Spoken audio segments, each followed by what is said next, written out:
करना पड़ेगा, और जब उसे वो मिलेगा तो उसमें हो सकता है अहंकार भी थोड़ा बढ़ जाए। स्वाभिमान और अभिमान दोनों अलग अलग बिंदु हैं, लेकिन दोनों के लिए सूर्य का ही विचार किया जाता है।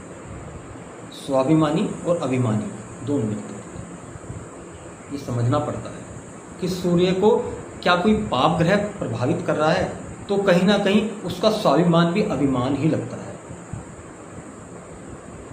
और सूर्य सुव्यवस्थित हैं और शुभ ग्रह उस पर दृष्टि युति प्रभाव बना रहे हैं, तो स्वाभिमान तो उसका स्वाभिमान है ही। बस अंतर ये आ जाता है, उसे थोड़ा सा मेहनत उस स्तर पर कम करनी पड़ती है। मेहनत सब लोग करते हैं। सूर्य है अधिकार, अधिकार चाहिए। कोई भी ग्रह सूर्य से युति बना सकता है? नहीं बना सकता। या कोई भी ग्रह सूर्य को दृष्टि भी दे सकता है? नहीं भी दे सकता। इनफाइनाइट कॉम्बिनेशन होते हैं, तो किसी भी एक सूत्र को अंतिम सूत्र ना मानिएगा, किसी भी एक व्याख्या को अंतिम व्याख्या ना मानिएगा, किसी भी एक व्याख्या को अगली व्याख्या का आधार बनाइएगा और उससे आगे बढ़िएगा। एक बहुत छोटी सी बात पे ध्यान केंद्रित करूंगा। सूर्य अधिकार है। अगर वह किसी भी ग्रह से संबंध बनाता है, युति करता है, तो वह उसी के अनुरूप अधिकार प्राप्ति करने का प्रयास करता है। ठीक है। सूर्य की युति मंगल से हुई। मंगल ऊर्जा है, साहस है, पराक्रम है, शारीरिक बल है, शरीर सौष्ठव है। तो ऐसा जातक अपने अधिकार की प्राप्ति के लिए लड़ जाएगा, मर जाएगा, झगड़ जाएगा, अपनी ताकत का उपयोग करेगा, क्योंकि सूर्य को सपोर्ट करने के लिए मंगल है। बुध है तो वह अपनी बुद्धि के बल पर, अपने कम्युनिकेशन स्किल के बल पर, अपनी वाक पटुता के बल पर, अपने लेखन के बल पर अपने उपलब्धि पाएगा, पूर्ण प्रयास करेगा। गुरु है वह अपने विवेक के बल पर, अपने नैतिक आचरण पर, अपने शास्त्रीय कौशल पर, अपनी बुद्धिमत्ता पर, अपनी शैक्षिक स्थिति पर उस अधिकार को पाएगा। शुक्र है वह भोग विला, अगर उसके भाग्य में भोग विलासी होकर ये सब कुछ मिलना है तो वो भोग विलासी होकर भी ये सब कुछ पाएगा।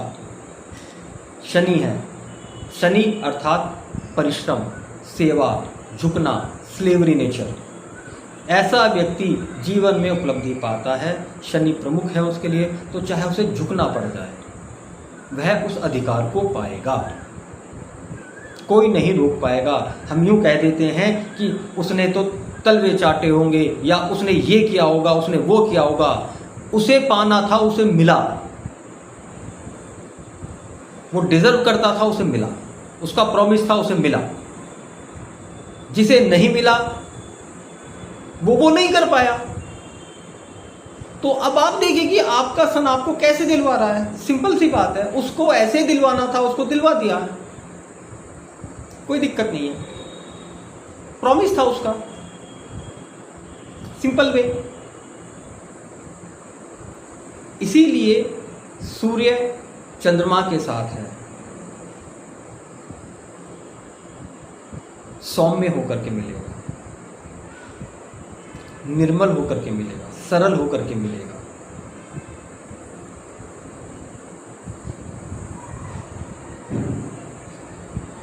सूर्य चंद्रमा की युति अक्सर भावनाओं का समाप्त कर देती है। चंद्रमा छिप गया है, प्रकाशित नहीं रह पाता है अक्सर। तो ऐसा व्यक्ति कभी कभी भावना शून्य भी हो सकता है। कहते ना कि अपने मन को मार के पा लिया, क्या करें, भावनाएं एसाइड करनी पड़ती, कोई प्राप्ति करने के लिए जीवन में हो जाता है। वही सूर्य राहु अथवा केतु के साथ संबंध बना देता है। इसको सामान्यतः ग्रहण की स्थिति मानी जाएगी, अर्थात कहीं ना कहीं जीवन में एक बार व्यक्ति की प्रतिष्ठा पर कोई दाग लग सकता है, प्रतिष्ठा धूमिल हो सकती है, आचरण को लेकर के प्रश्नोत्तरी हो सकती है, मान अपमान में परिवर्तित हो सकता है। शुभ ग्रहों से संबंध होने पर परिस्थितियां सेटल्ड हो जाती हैं, सामान्य हो जाती हैं, क्योंकि अपमान की चर्चा तो हुई लेकिन उस व्यक्ति ने यह कार्य किया या नहीं किया इसकी बात बाद में करेंगे। दशा आई, प्रभाव बना, तो चर्चाएं तो शुरू हो गई, लेकिन अब स्पष्टीकरण भी वो देगा। शुभ प्रभाव होगा, स्पष्टीकरण देगा, बातें ठीक हो जाएंगी। अशुभ प्रभाव होगा, स्पष्टीकरण देगा, नहीं होंगी। अंतर ये है कि उस प्रतिकूल स्थिति में क्या सूर्य को कोई शुभ ग्रह देख रहा है या अशुभ ग्रह, पाप ग्रह देख रहा है।